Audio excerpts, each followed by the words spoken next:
मादनिल जूदी वल करमी वालिहिल किरामी वब्निहिल करीमी वबारिक वसल्लिम सलातन व सलामन अलैका या रसूलल्लाह सल्लल्लाहु तआला अलैहि वसल्लम।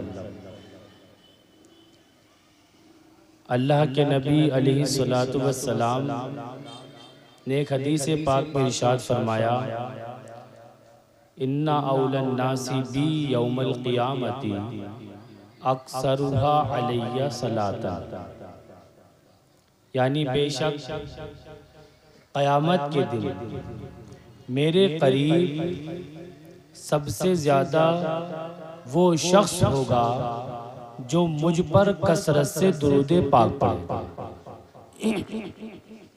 जो कसरत से दुरूद पाक पढ़ेगा वो अल्लाह के नबी अलैहिस्सलातु वस्सलाम के करीब होगा।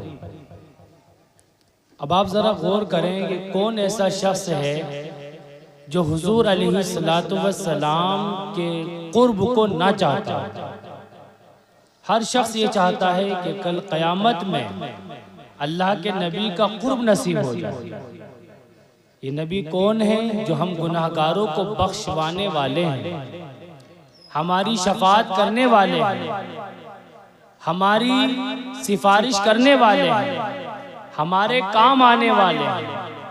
अगर उस नबी का कुर्ब चाहते हो तो आज से अहद कर लीजिए कि इंशाअल्लाह अल्लाह के नबी सल्लल्लाहु ताला अलैहि वसल्लम पर कसरत से दुरूद पाक।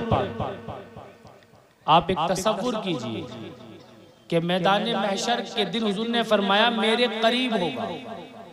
मैदान महशर वो दिन है कि जहां अव्वलीन और आखिरीन सब जमा हो।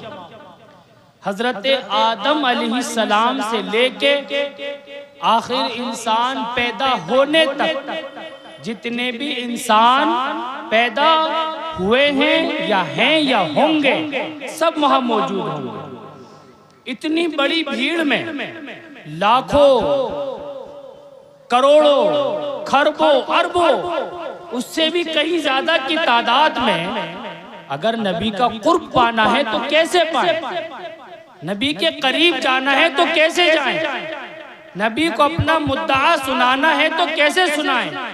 तो अल्लाह के नबी अलैहिस्सलातु वस्सलाम ने फरमाया मुझ पर कसरत से दुरूद। और कभी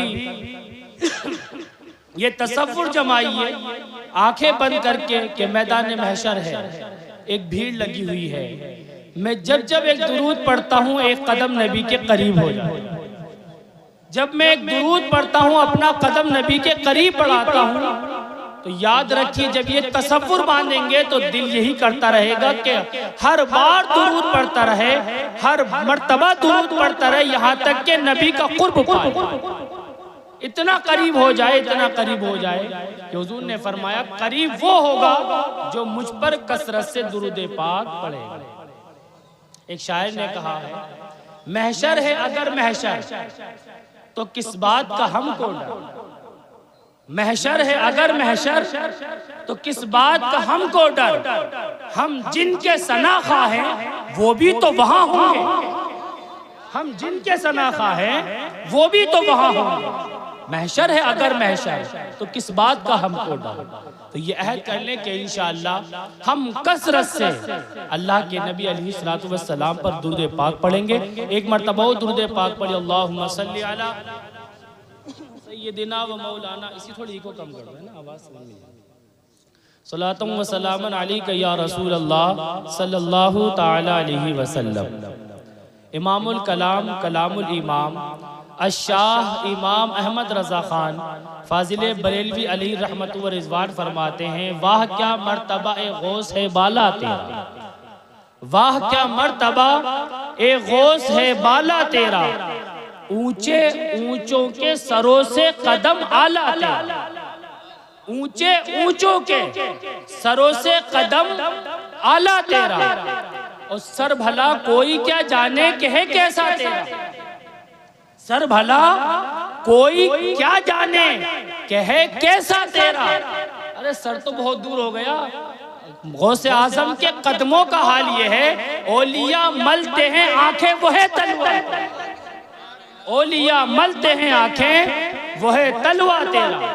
और जो गौसे आजम का हो जाता है, गौसे आजम का कुर्ब पा लेता है, गौसे आजम से मोहब्बत करने वाला हो जाता है।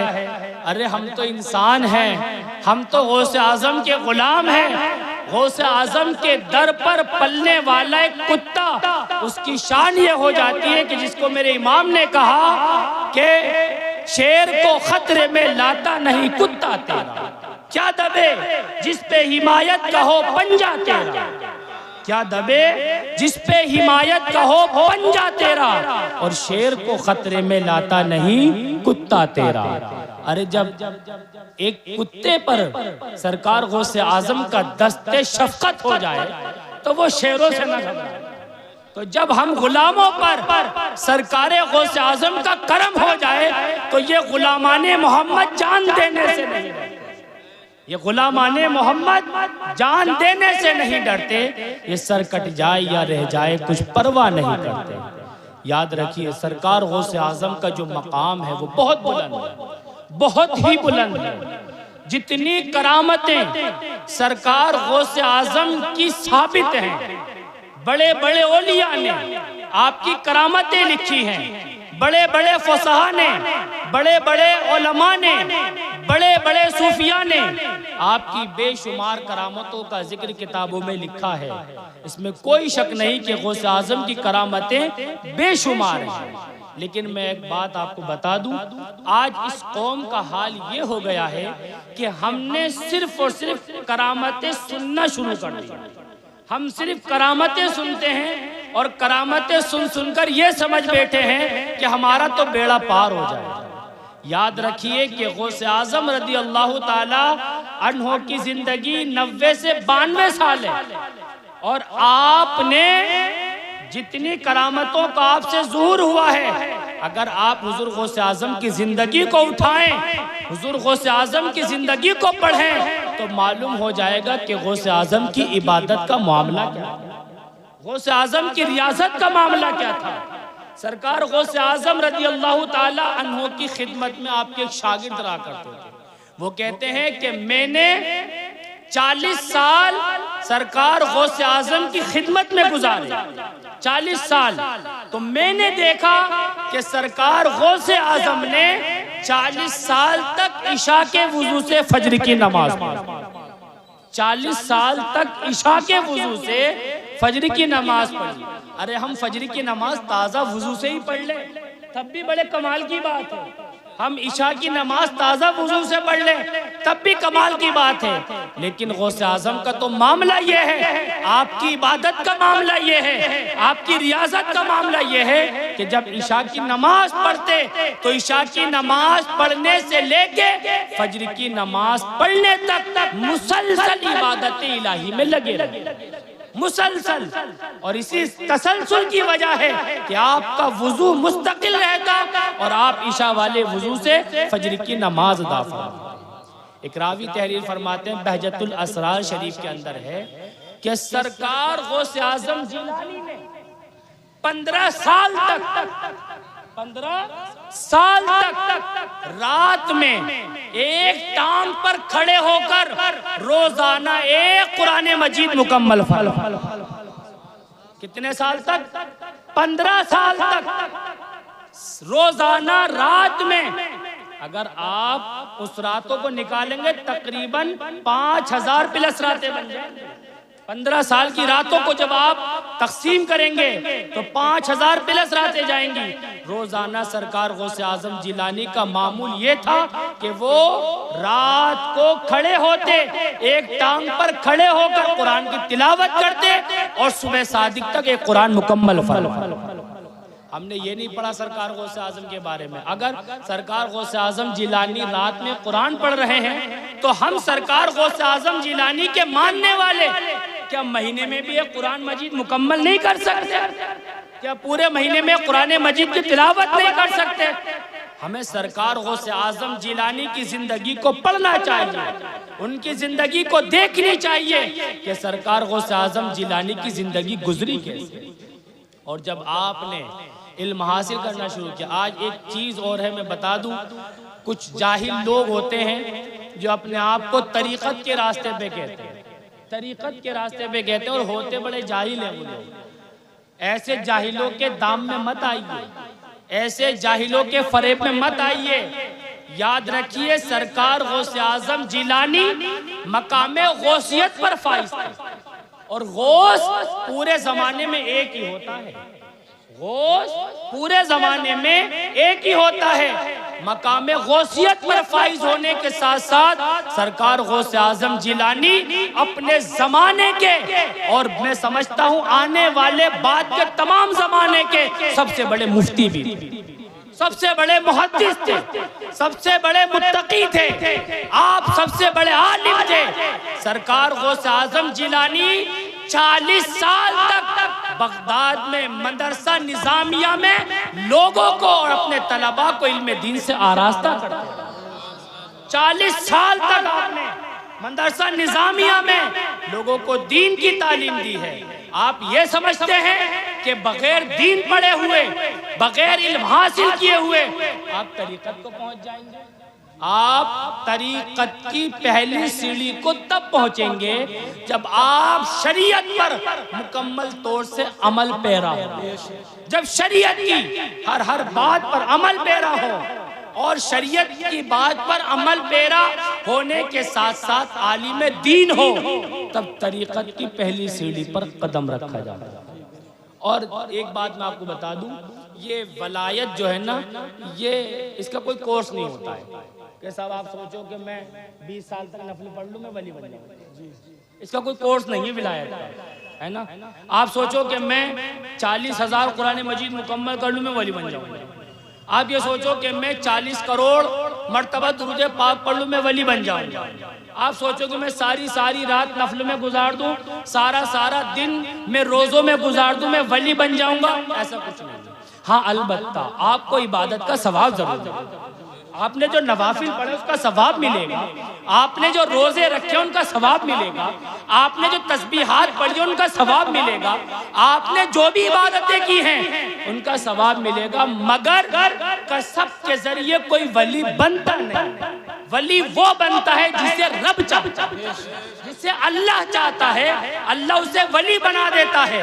और अल्लाह ने तो कुरान में फरमाया इन औलियाउहु इल्लल मुत्तकून, और अल्लाह के जो वली होते हैं वो मुत्तकी ही होते हैं। जो मुत्तकी होता है वो अल्लाह का वली बनता है, अल्लाह उसे वली बनाता है। झूठ बोलने वाले को, दगा देने वाले को, सूद का कारोबार करने वाले को, लोगों के साथ ज्यादती करने वाले को, माँ बाप को सताने वाले को, पड़ोसियों का हक मारने वाले को, मजदूर का हक मारने वाले को अल्लाह कभी वली नहीं बना। वली वो होता है जो मुत्तकी होता है। मुत्तकी बनने के बाद जब एक बंदा तक़वा और तहारत की मंजिलें तय कर लेता है तो अल्लाह चाहता है तो वली बना दे। अल्लाह के दस्ते कुदरत में जैसे चाहे वली बनाए। एक दिन हजरत बहलोल दाना रदी अल्लाह ताला अन्हु रास्ते से गुजर रहे थे। अपने महल की छत पे खड़े थे हारून रशीद। हारून रशीद ने बहलोल दाना को देखा तो अपने गुलाम से कहा कि इसको बुला के लाओ, आज इससे कुछ बात करनी है। एक गुलाम गया, बहलोल दाना को लेके शाही महल की छत पे चला गया। बादशाह हारून रशीद ने सवाल किया, बहलोल दाना ये बताइए तुम रब तक कैसे पहुंचे, तुम रब तक कैसे पहुंचे? बहलोल दाना ने कहा जैसे मैं आप तक पहुंच गया, जैसे मैं आप तक पहुंच गया। बड़ा हिकमत भरा जवाब था। जो बुजुर्गों के और औलिया के जवाब होते हैं बड़े मुख्तसर होते हैं, माना बहुत ज्यादा होता है। बादशाह ने कहा मेरी समझ में नहीं आता। उसने कहा, बहलोल दाना ने कहा बात यह है कि अगर मैं आपके पास आना चाहता, अगर मैं आपसे मिलना चाहता तो मैं अपॉइंटमेंट लेता, मैं लोगों से मुलाकातें करता, आपके वजीरों से मिलता, आपके खादिमों से मिलता। कोई टाइम बताता कि बादशाह भी खाली नहीं है, अभी सो रहे हैं, अभी जंग पे गए हुए हैं, अभी आराम कर रहे हैं, 2 दिन बाद मिलेंगे, 5 दिन बाद मिलेंगे। ये मुसलसल तहरीरें चलती रहती और पता नहीं नंबर आता या नहीं आता, कुछ पता नहीं। लेकिन आपने चाहा 1 मिनट में बुला लिया, आपने चाहा 1 मिनट में बुला लिया। ए बादशाह बात इतनी है, अगर मैं रब के पास जाना चाहता तो मैं सारी रात इबादतें करता, मैं रोजे रखता, कुरान की तिलावतें करता, जिक्र अस्कार करता, तब भी पता नहीं था कि मैं रब के पास पहुंच पाता या नहीं। लेकिन मेरे रब ने मुझे अपने पास मैं वही बताना चाहता हूं कि विलायत का कोर्स नहीं होता है। अल्लाह जिसे चाहता है वली बना देता है। अल्लाह जिसे चाहता है वली बना देता है। और अब अल्लाह जब वली बना देता है तो अल्लाह उनको तसर्रुफात भी अता करता है। और ये तसर्रुफात कुरान करीम से साबित है। कुरान करीम में एक वाक़या है हजरत मरियम रज़ी अल्लाह ताला अन्हा कि जब आप 4 साल की थी तो 4 साल की उम्र में भी आप वलिया थी। पता वली की भी 3 कैटेगरी है। एक वली वो होता है जो पैदाइशी वली होता है, एक वो वली होता है जिसे बचपन में विलायत मिल जाती है, और एक वो वली होता है जिसकी जिंदगी गुनाहों में मुब्तला थी मगर अल्लाह ने उसको चुन लिया और वली बना। सरकार गौसे आजम जिलानी पैदाइशी वली, आप पैदा हुए तो वली पैदा हुए। और हजरत बिश्र हाफी रज़ी अल्लाह ताला अन्हु ये वो थे कि जिनके शराब के कारखाने चलते थे, शराब के अड्डे चलते थे, गुनाहों में मुलव्विस रहते थे। लेकिन एक दिन अल्लाह ने अपने करीब बुला लिया और तमाम औलिया का सरदार बना दिया। तो अल्लाह जिसे चाहता है विलायत अता फरमा देता है। तो हजरत मरियम रज़ी अल्लाह ताला अन्हा बचपन में भी वलिया थी। कुरान करीम ने इस बात का जिक्र फरमाया है। हजरत ज़करिया अलैहिस्सलाम एक दिन हजरत मरियम रज़ी अल्लाह ताला अन्हा के पास आए और कहने लगे, मरियम तुम्हारे पास किस्म किस्म के फल नजर आते हैं, ये फल आते कहाँ से, ये फल कहाँ से आते हैं? कालत हुआ मिन इंदिल्लाह, उन्होंने कहा ये तो अल्लाह की तरफ से आते हैं। जब अल्लाह चुन लेता है तो औलिया को तसर्रुफात भी अता फरमाता है, तसर्रुफात भी दे देता है। वो जो चाहे करता है, वो जो चाहे अल्लाह उन्हें इख्तियार दे देता है। आइए हम देखते हैं हजरत उमर फारूक आजम रज़ी अल्लाह ताला अन्हु का दौरे खिलाफत है। दरियाए नील खुश्क हो गए। दरियाए नील का मामला ये था कि वहाँ के लोगों में एक गलत रस्म जारी थी। वो लोग ये करते थे कि जब दरियाए नील खुश्क होता था तो एक लड़की को उसकी बलि चढ़ाया जाता था। दरियाए नील के नाम बलि चढ़ाया जाता था तो पानी जारी हो जाता था। हजरत उमर फारूक आजम रज़ी अल्लाह ताला अन्हु के पास जब ये बात पहुंची कि दरियाए नील खुश्क हो गया है और यहाँ के लोगों की रस्म ये है कि वो एक लड़की की बलि चढ़ाते हैं तो दरिया में पानी जारी हो जाता है, तो उमर फारूक आजम रज़ी अल्लाह ताला अन्हु ने इस मज़मूम और बुरी रस्म को अपनाने से मना फरमाया और आपने एक खत लिखा दरियाए नील के नाम।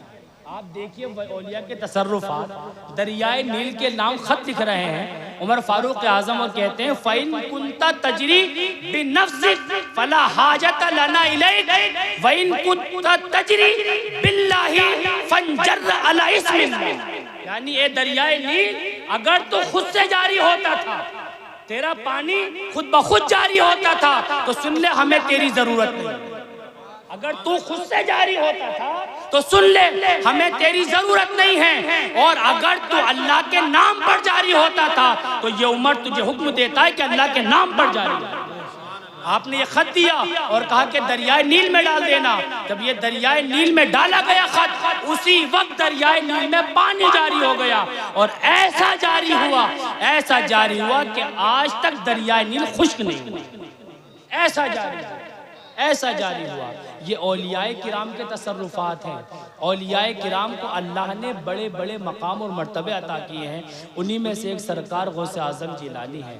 सरकार गौसे आजम जिलानी के आबाओ अजदाद भी औलिया। आपके ननिहाल की तरफ से, आपकी वालदा की तरफ से जितने आबाओ अजदाद गुजरे सब अल्लाह के वली। आपके वालिद की तरफ से जितने भी आबाओ अजदाद गुजरे सब अल्लाह के वली, और ऐसे वली कि अपने अपने ज़माने के औलिया के सरदार रहे। और गौसे आजम का तो मामला ये था कि गौसे आजम की पैदाइश से पहले बड़े बड़े औलिया ने सरकार गौसे आजम की पैदाइश की खुशखबरी सुनाई। हजरत इमाम हसन बसरी ने अपने ज़माने में खबर दी कि अजम के अंदर एक बच्चा पैदा होगा सादात में, जो अपने इलाके की जामा मस्जिद में खड़े होकर ये ऐलान करेगा कदमी हादी अला रकबती कुल्ली वली अल्लाह, मेरा ये कदम तमाम औलिया अल्लाह की गर्दनों पर है। ये जानते हैं हसन बसरी कौन है? हसन बसरी हजरत मौलाए कायनात के खलीफा हैं, ताबई बुजुर्ग हसन बसरी। और उनके बाद हजरत इमाम हसन अस्करी ने अपने जमाने में खबर दी कि एक सादात में बच्चा पैदा होगा जिसका कदम तमाम औलिया अल्लाह की गर्दन पर होगा। हजरत इमाम हसन अस्करी रदी अल्लाह ताला अन्हो का एक खत था और आपके पास कुछ सामान था। आपने अपने एक मुरीद को दिया और उस मुरीद से कहा कि एक वली पैदा होगा जिसका कदम तमाम औलिया अल्लाह की गर्दन पर होगा, अगर तुम उसका जमाना पाओ तो मेरा ये खत, ये सामान उसको दे देना, मेरा सलाम नहीं बोलना। और फिर उनको नसीहत की कि अगर तुम ना पा सको तो तुम अपने बाद किसी को दे जाना, उससे ये वसीयत कर देना, फिर उससे कहना कि वो भी आगे वसीयत करता रहे और ये वसीयत चलती रहे यहाँ तक कि ये सामान सरकार गौसे आजम के पास। और ये वसीयत चलती रही यहाँ तक कि 500 हिजरी में सरकार गौसे आजम रदी अल्लाह ताला अन्हो तक हजरत इमाम हसन अस्करी रदी अल्लाह ताला अन्हो का सामान भी पहुंचा, आपका सलाम भी पहुंचा और आपका खत भी पहुंचा। सरकार गौसे आजम जिलानी की जिंदगी का मुताला तो करें, सरकार गौसे आजम जिलानी की जिंदगी तो देखें। आपने 20 दिन का ऐसा फाका किया कि ना रोटी थी ना सालन, कुछ खाने को नहीं था, तो आप दरख्त के पत्तों से और दरिया के पानी से अपना गुजारा करते थे और आपने 1 साल तक घासें खाई। इस तरह इतनी घासें खाई कि लोग बताते हैं कि सरकार गौसे आजम जिलानी का गला जो हरा महसूस होने लगा, इतनी आपने घासें खाई। तब आप सरकार गौसे आजम जिलानी को अल्लाह ने इतने बड़े मर्तबे अता फरमाए। और आजकल का हाल ये है लोगों का कि 5 टाइम की नमाज पढ़ लें तो अभी इंतजार कर लेते हैं, अब वही आने वाले, अब तो मैं वली बनने वाला हूँ। 5 वक्त की नमाज पढ़ ली, अब तो सब कुछ हो गए, अब इनसे बड़ा मुत्तकी परहेजगार कोई है नहीं और दूसरों के अंदर ऐब भी आने नजर आ जाते हैं। एक बुजुर्ग ने फरमाया कि नेक बनो, बहुत नेक बनो, मगर इतने नेक मत बन जाना कि सारे लोगों में कमी नजर आने लगे। इतने नेक मत बनना कि हर एक के अंदर कमी नजर आने लगे। सरकार गौसे आजम जिलानी का मामला ये है कि आप पैदाइशी वली हैं और आपके आने की पैदाइशी खबरें बड़े बड़े औलिया दे रहे हैं, लेकिन आपका मामला ये है कि जब आप खाने काबा में हैं और आप नमाज पढ़ रहे हैं तो खाने काबा के अंदर जो कंकरियां हैं उन कंकरियों पे अपनी पेशानियों को मल रहे हैं और कहते हैं कि अल्लाह परवरदिगार आलम, जब तू मुझे मैदान महशर में उठाना तो मुझे अंधा करके, मैदान महशर में उठाना तो अंधा करके उठाना, ताकि तेरे नेक बंदों के देखकर मुझे हया ना आए। ऐसा अल्लाह का वली, तमाम जमाने के औलिया का सरदार। और आपको बता दूं सरकार गौसे आजम जिलानी जो मकाम गौसियत पर फाइज हुए हैं, आप 471 हिजरी में पैदा हुए, एक रिवायत में 470 भी है, 471 या 70 हिजरी में पैदा हुए और 560 या 561 हिजरी में आपका विसाल हुआ। तो जब आप पैदा हुए उसी वक्त से आप मकाम में गौसियत पर उसी वक्त से, और आपको बता दूं उस जमाने से लेकर आज तक मकाम गौसियत पर गौसे आजम ही फाइज है, अभी कोई दूसरा गौस नहीं आया है।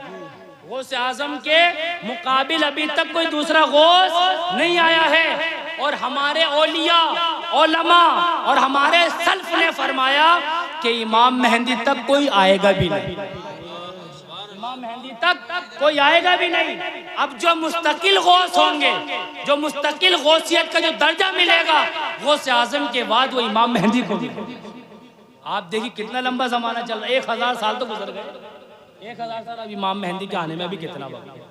आजकल लोग क्या कहते हैं, सोशल मीडिया यूज़ करते हैं। सोशल मीडिया पे तो हाल ये है, जो आजकल के यूट्यूबर हैं वो तो ये चाहते हैं इमाम मेहंदी कल ही को निकल आए।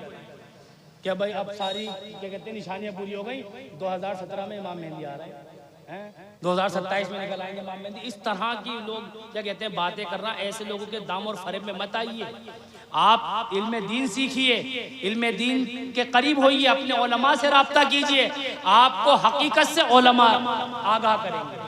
ये जो यूट्यूबर्स आपको बता रहे हैं ना कि गौसे क्या कहते हैं इमाम मेहंदी आने वाले हैं, अब ये होने वाला है वो होने वाला है, इनके कहने से कुछ नहीं होगा। वही जो अल्लाह के नबी ने फरमाया होना वही है और वही हो भी रहा है, वही चल भी रहा है। जो फितनों का ज़ुहूर बाबुल फितन उलमाए मुहद्दिसीन ने बांधा है, अगर हम उन बाब का मुताला करते हैं तो हम ये देख रहे हैं कि जो अल्लाह के नबी ने फरमा दिया एक एक बात सच है, एक एक बात हक है। गोया कि अल्लाह के नबी के सामने पूरी दुनिया का नक्शा खींच कर रखा गया और अल्लाह के नबी एक एक जमाने की बात बता रहे हैं। एक जमाना ऐसा आएगा तो ये होगा, एक जमाना ऐसा आएगा तो ये हो जाएगा, एक जमाना ऐसा आएगा कि दीवारों से आवाज आएंगी, एक जमाना ऐसा आएगा कि माएँ अपने आकाओं को जन्म देंगी। ये अल्लाह के नबी ने जो बयान फरमाया एक एक बात पूरी होती हुई नजर आ रही है। और ये भी आपको बता दूं, इमाम मेहंदी के आने का जमाना कब है ये भी अल्लाह के नबी ने फरमा दिया है। जब वो दौर आ जाएगा तब इमाम मेहंदी भी आएगा। लेकिन इमाम मेहंदी के आने से पहले भी तो हमें कुछ करना है। इमाम मेहंदी का इंतजार कर रहे हैं, लेकिन इमाम मेहंदी के इंतजार से पहले हमें अपने लिए क्या करना है उस पर गौर कर लें। मैं आपको एक बात बताऊं, मैं अक्सर इस बात को कहता हूं, लोगों में ये जिक्र रहता है, ये तस्करा रहता है, कयामत आएगी तो ऐसा हो, कयामत आएगी तो यूं हो जाएगा, दज्जाल निकलेगा, ये निकलेगा, वो निकलेगा। अरे कयामत आएगी, बेशक आएगी, यकीनन आएगी और ये टलने वाला नहीं। अल्लाह के नबी ने फरमाया मेरे और कयामत के दरमियान बस इतना फासला है, इतना जितना दो उंगलियों के बीच का फासला है, इतना फासला मेरे और कयामत के दरमियान है। अल्लाह के नबी ने एक हदीस पाक में फरमाया मेरे और कयामत के दरमियान इतना फासला रह गया है जैसे एक लंबा थान कपड़े का। भाई थान कितने लंबे होते हैं? 100 मीटर के थान होते हैं, 200 मीटर के थान होते हैं, 1000 मीटर के भी थान होते हैं।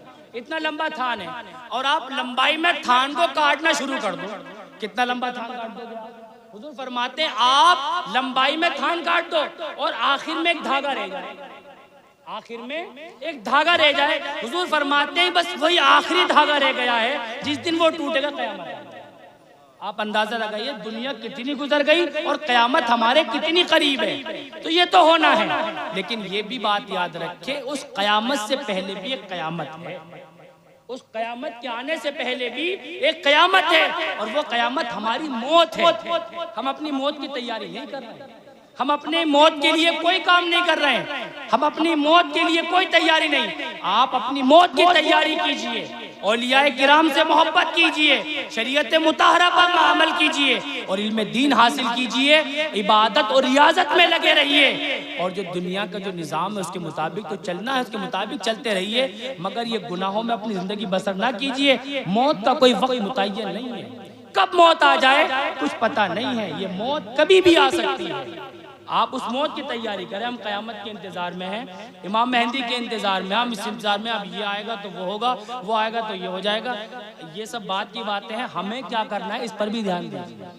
हमारी जिंदगी किस रास्ते पे चल रही है इस पर ध्यान दीजिए।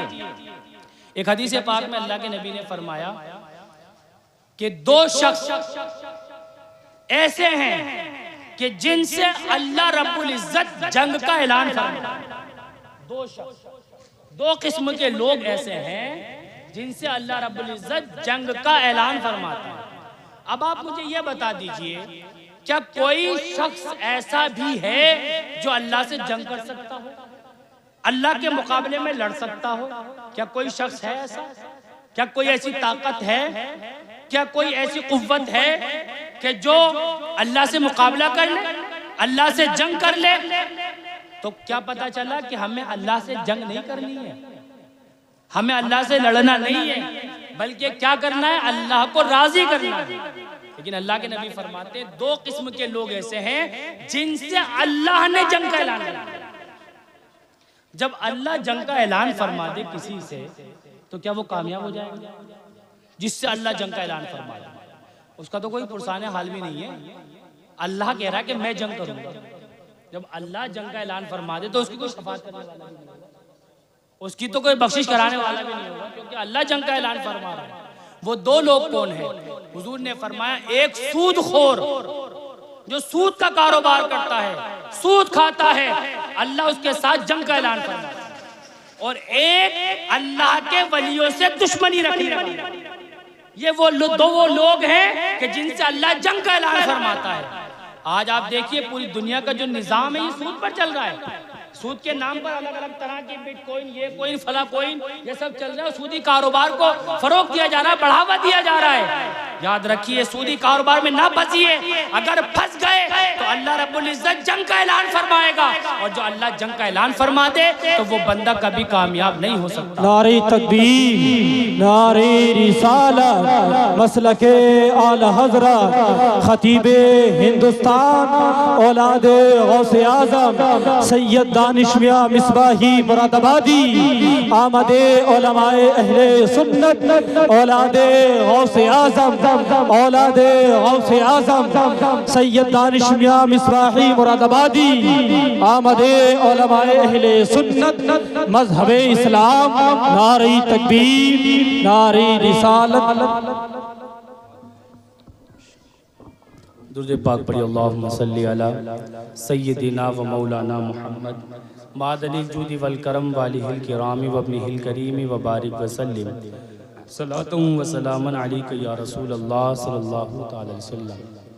अब आप अपने माथे की निगाहों से औलादे रसूल सल्लल्लाहु अलैहि वसल्लम की ज़ियारत कीजिए और अपने नामाए आमाल में नेकियों का इजाफ़ा कीजिए।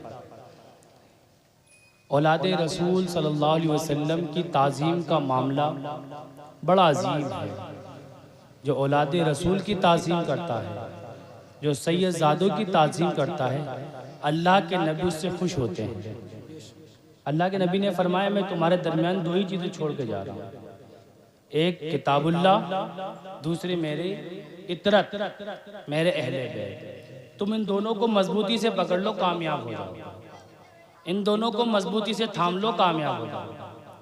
अब मजबूती से थामने का मतलब ये नहीं कि सैयद साहब का हाथ पकड़ के बैठ जाओ तो मैं जाने नहीं दूंगा, मजबूती से पकड़ लो, ये मतलब नहीं है। मजबूती से थामने का मतलब ये है कि इनके बताए हुए रास्ते पर चलो, इनके बताए हुए तरीके पर चलो, और जो इनके नाना की शरीयत है उस शरीयत पर अमल करो। इनके नाना की शरीयत से हट मत जाना, इनके नाना की शरीयत से हट मत जाना। अगर नाना की शरीयत से हट गए तो यहाँ भी हटोगे और आखिरत में भी हटा दिएगा। कामयाबी नहीं है, कामयाबी उसी के पास है जो किताबुल्लाह को भी थामे, यानी शरीयत मुतहरा को भी पकड़ ले, और अहले बैत अताहार से मोहब्बत भी करे। जो इन दोनों को मजबूती से थाम लेगा वो आखिरत में भी कामयाब होगा और दुनिया में भी कामयाब होगा। और अहले बैत अताहार की मोहब्बत का सिला अल्लाह दुनिया में भी देता है और आखिरत में भी देता है। अहले बैत अताहार से सच्ची मोहब्बत कीजिए, सच्ची अकीदत रखिए, सच्ची मोहब्बत से इनको नवाजिए। अगर आपने सच्ची मोहब्बत रखी तो आपकी मोहब्बत आपके काम आएगी, आपकी मोहब्बत आपके काम आएगी। इनको तो बड़े मर्तबे मिले हुए हैं, इनका तो सबसे बड़ा मर्तबा यही है कि ये औलादे रसूल है। इससे बड़ा मर्तबा और क्या चाहिए? आप इनसे मोहब्बत करोगे, अपनी नेकियों में इजाफा करोगे। एक बार सरकार आला हजरत अलैहि रहमा की बारगाह में एक बच्चा रहता था, खिदमत के लिए रहता था। वो बच्चा छोटा सा रहा था, आखिरी बात अर्ज कर रहा हूँ, अब आपको कई खिताब भी समाप्त करने हैं। छोटा बच्चा था, खिदमत के लिए रहता था। सैयदी सरकार आला हजरत इमाम अहले सुन्नत ने उनसे किसी काम को कहा और वो बच्चा, उस बच्चे ने काम तो किया मगर काम कुछ गलत कर दिया। सरकार आला हजरत हमेशा फतवा नवेसी में, आप हमेशा मुस्तकिल दरसो तदरीस में, मुताले में रहा करते थे। आप किसी उलझन में थे और बच्चे ने काम गलत किया, गुस्सा आ गया। गुस्सा आने पर सरकार आला हजरत ने उस बच्चे के थप्पड़ मार दिया। उसके बाद आप अपने काम में लग गए। एक शख्स आए, उन्होंने कहा, हुजूर आपको मालूम नहीं है बच्चा कौन है? आपने पूछा कौन है ये बच्चा? तो उन्होंने बताया, हुजूर ये सैयदज़ादा है, आले रसूल है ये बच्चा। जब सरकार आला हजरत ने इतना सुना तो अपने सारे कामों को छोड़, सारे कामों को छोड़ने के बाद का उस बच्चे को बुलाओ। उस बच्चे को बुलाया गया। सरकार आला हजरत ने कहा कि बेटा तुम मुझे माफ कर, मुझसे गलती हो गई, मैंने तुम्हें थप्पड़ मारा। उस बच्चे ने कहा, हुजूर आपने जो मुझे थप्पड़ मारा है मेरी गलती पर मारा है, बिला वजह नहीं। आप देखिए सैयदज़ादों का तो मामला ये है, सैयदज़ादों का मामला ये है कि उनको मालूम है क्या सही है क्या गलत है। बच्चे ने कहा, हुजूर आपने गलती पे मारा, बिला वजह नहीं मारा, और गलती पे मारा ही जाएगा, डांटा ही जाएगा गलती पे। आपने कहा नहीं, तुम मुझे माफ कर। जब सरकार आला हजरत ने ज्यादा इसरार किया तो उस बच्चे ने कहा हुजूर मैंने आपको माफ कर दिया। अब बच्चे मजबूर हो गए तो सजा क्या करूं, इतना बड़ा आलिम, अपने जमाने का मुजद्दिद आजम, इतना बड़ा फकीह मुझसे माफी मांग रहा है। आपने कहा हुजूर चलो मैंने माफ कर दिया। आला हज़रत ने फरमाया माफी ऐसे नहीं होगी, माफी ऐसे नहीं होगी, बल्कि माफी ऐसे होगी जिस तरह मैंने तुम्हें थप्पड़ मारा है उसी तरह तुम मुझे थप्पड़ मारो। अल्लाह, जिस तरह मैंने थप्पड़ मारा उसी तरह। ये वक्त का मुजद्दिद आजम है, अपने जमाने का फकीहुल असर है। उलमा फरमाते हैं कि अगर आला हजरत इमाम आजम के जमाने में होते, उनके सबसे करीबी शागिर्दों में होते, जो फुकाहा के 7 दर्जे हैं, उन 7 दर्जों में उलमा ने आला हजरत को तीसरे दर्जे में शुमार कराया। इतना बड़ा फकीह, इतना बड़ा आलिम, और सैयद ज़ादों से इतनी मोहब्बत क्या फरमाते हैं कि मुझे सैयदों की खुशबू आती है। खुशबू आप खुशबू से पहचान लेते हैं कि यहाँ आले रसूल मौजूद है। ये ऐसी खुशबू, ऐसी खुशबू आपने कहाँ से ऐसी क्या कहते हैं कुव्वत शाम्मा पाई कि आपको सैयद ज़ादों की खुशबू महसूस होती है। उस बच्चे ने कहा कि हुजूर ये काम मैं नहीं कर सकता, मैंने आपको माफ कर दिया, आपने मुझसे माफी की, आपने इसरार किया, मैंने माफ कर दिया। आला हज़रत कहने लगे नहीं, माफी तो यही है कि जिस तरह मैंने थप्पड़ मारा उस तरह थप्पड़ मारा। जब बच्चा थप्पड़ नहीं मार रहा तो आपने क्या किया, आला हज़रत ने उस बच्चे का हाथ पकड़ के अपने गाल पर खुद थप्पड़ लगाया, और थप्पड़ लगवाने के बाद कहा कि अब मुझे माफ करो। बच्चे ने माफ किया और आपने ये ऐलान कर दिया कि इस बच्चे की ताज़ीम की जाए और इनके घर के खर्चे से लेकर यहाँ के खर्चे तक जितने भी खर्चात हैं वो सब मेरे जेबे खास से दिए जाए, वो सारा काम मेरी जेबे खास से किया जाए। ये है आले रसूल की ताज़ीम, ये है आले रसूल का अदब। और हमारा हाल ये कि सैयद साहब आ रहे हैं और हम बैठे हुए हैं, हम हंसी मजाक कर रहे हैं, और आवाम का तो हाल ये है कि सैयद साहब कुछ भी कह रहे हैं, उन्हें अपनी बातों में मशगूल है। नहीं, जब सैयद साहब बैठे हों और आपके सामने हों, आप उनकी गुफ्तगू को सुनिए, उनकी बात को सुनिए, उनकी बात पर गौर कीजिए। ये औलादे नबी, औलादे रसूल हैं, इनकी ताज़ीम करने से अल्लाह के नबी खुश होंगे। और याद रखिए कि जब अल्लाह के नबी खुश हो जाएंगे तो यहाँ भी कामयाबी और आखिरत में भी कामयाबी, यहाँ भी कामयाबी है, आखिरत में भी कामयाबी। सरकार आला हज़रत फरमाते हैं तेरी सरकार में लाता है रजा उसको शफी, तेरी सरकार में लाता है रजा उसको शफी जो मेरा गौस है और लाडला बेटा तेरा। वमा अलैना इल्लल बलाग। अस्सलामु अलैकुम व रहमतुल्लाहि व बरकातहू।